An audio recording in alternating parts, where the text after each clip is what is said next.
DreamBakes Delights-ന്റെ പുതിയൊരു എപ്പിസോഡിലേക്ക് നിങ്ങൾക്ക് എല്ലാവർക്കും സ്വാഗതം. ഇന്ന് നമ്മളിവിടെ തയ്യാറാക്കുന്നത് തികച്ചും നാടനായിട്ടുള്ള ഒരു പലഹാരമാണ്. നല്ല വാഴയിലയിൽ ചുട്ടെടുക്കുന്ന നാട്. ഇത് ഞങ്ങളുടെയൊക്കെ ചെറുപ്പത്തിൽ നമ്മൾ സ്ഥിരം കഴിച്ചുകൊണ്ടിരുന്ന ഒരു പലഹാരമാണ്. ഇത് ബ്രേക്ക്ഫാസ്റ്റ് ആയിട്ടും നാലുമണി പലഹാരമായിട്ടും ഒക്കെ നമുക്ക് കഴിക്കാം. നമ്മുടെ വാഴയിലയിൽ പുഴുങ്ങിയെടുക്കുന്ന അടയെക്കാട്ടും ഒക്കെ നല്ല ടേസ്റ്റ് ആണ് ഇത്. അപ്പൊ ഇത് ചെയ്ത് നോക്കിയിട്ടില്ലാത്തവര് തീർച്ചയായിട്ടും ഒരു തവണ എങ്കിലും ചെയ്ത് നോക്കണം കേട്ടോ. അപ്പൊ നമുക്കിത് എങ്ങനെയാണ് തയ്യാറാക്കുന്നത് നോക്കാം. ആദ്യമായിട്ട് നമുക്ക് നമ്മുടെ ഈ അരിപ്പൊടി ഒന്ന് കുഴച്ചെടുക്കണം. അപ്പോൾ അതിന് വേണ്ടിയിട്ട് ഞാനിപ്പോൾ ഇവിടെ 1 കപ്പ് അരിപ്പൊടിയാണ് എടുത്തേക്കുന്നത്. നല്ല നേർമയുള്ള പൊടിയാണ്. ചെറിയ കണ്ണിയുള്ള അരിപ്പയിൽ തെള്ളി വറുത്തെടുത്ത പൊടി. അല്ലെന്നുണ്ടെങ്കിൽ നിങ്ങൾ വാങ്ങിക്കുന്ന പൊടിയാണെങ്കിൽ പത്തിരിപ്പൊടി അങ്ങനെയൊക്കെ വാങ്ങിക്കാം. പൊട്ടുപൊടി യൂസ് ചെയ്യരുത്. എന്നിട്ട് ഏത് കപ്പിലാണോ നിങ്ങൾ അരിപ്പൊടി എടുക്കുന്നത് അതേ കപ്പിൽ തന്നെ അതിൻ്റെ ഇരട്ടി വെള്ളം എടുക്കുക. അപ്പം ഇത് 2 കപ്പ് വെള്ളമുണ്ട്.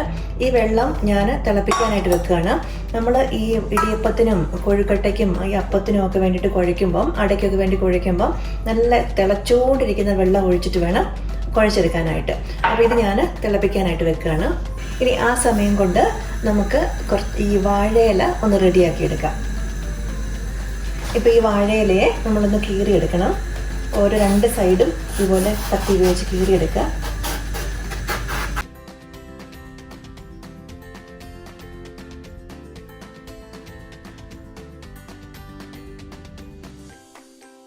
നമ്മുടെ ഇലകളൊക്കെ റെഡിയാണ്. ഈ അരിപ്പൊടിയിലേക്ക് കുറച്ച് ഉപ്പും ഒരു 2 സ്പൂൺ പഞ്ചസാരയും കൂടി ഞാൻ ചേർക്കുന്നുണ്ട്. വെള്ളം നന്നായിട്ട് തിളച്ചു തുടങ്ങിയിട്ടുണ്ട്. ഇനി ഇതിനെ നമുക്ക് ഡയറക്റ്റായിട്ട് നമ്മുടെ പൊടിയിലേക്ക് ഒഴിച്ചു കൊടുത്ത് ഇളക്കിയെടുക്കണം.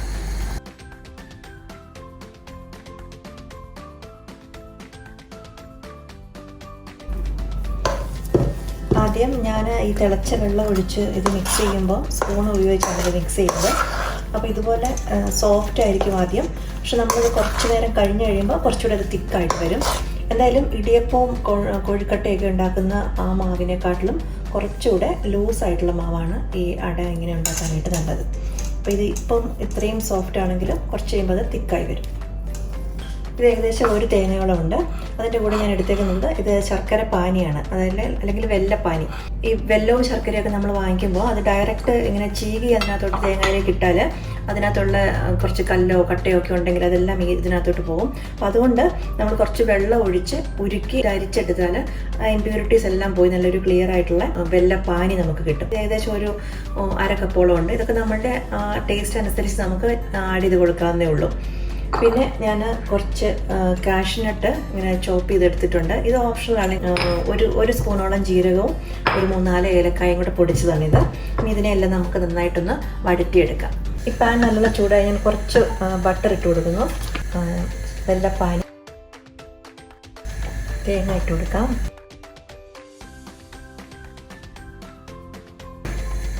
ഏലക്കായും ജീരകവും പൊടിച്ചത്, പിന്നെ കശുവണ്ടിപ്പരിപ്പ്.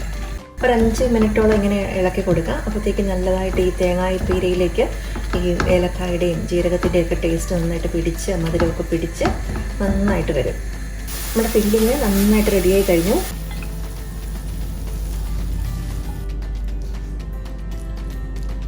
ഇനി നമുക്ക് മാവിനെ ഇലയിൽ പരത്തിയെടുക്കാം.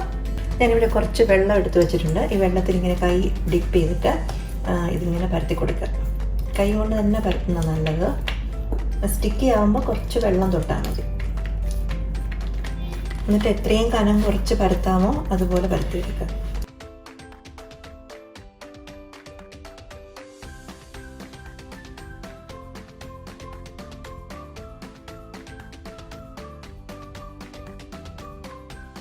ഇനി ഇതിൻ്റെ പകുതി ഭാഗത്ത് നമുക്ക് ഈ ഫില്ലിങ് വെച്ച് കൊടുക്കാം.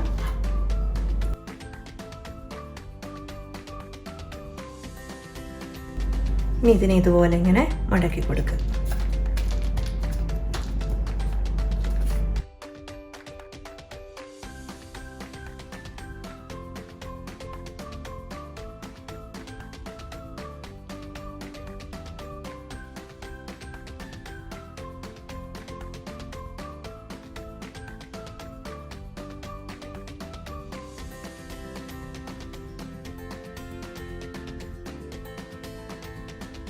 നല്ല ചൂടാക്കിയ പാനിലോട്ട് നമ്മൾ ആദ്യം ഇങ്ങനെ വെച്ച് കൊടുക്കുക. എന്നിട്ട് തിരിച്ച് മറിച്ചു വിട്ട് നന്നായിട്ട് ചുട്ടെടുക്കാം. ഇലയിൽ ചുട്ടെടുക്കുന്നതുകൊണ്ട് ഇലയുടെ ആ മണവും നല്ല ഒരു ടേസ്റ്റൊക്കെ വരുന്നത്.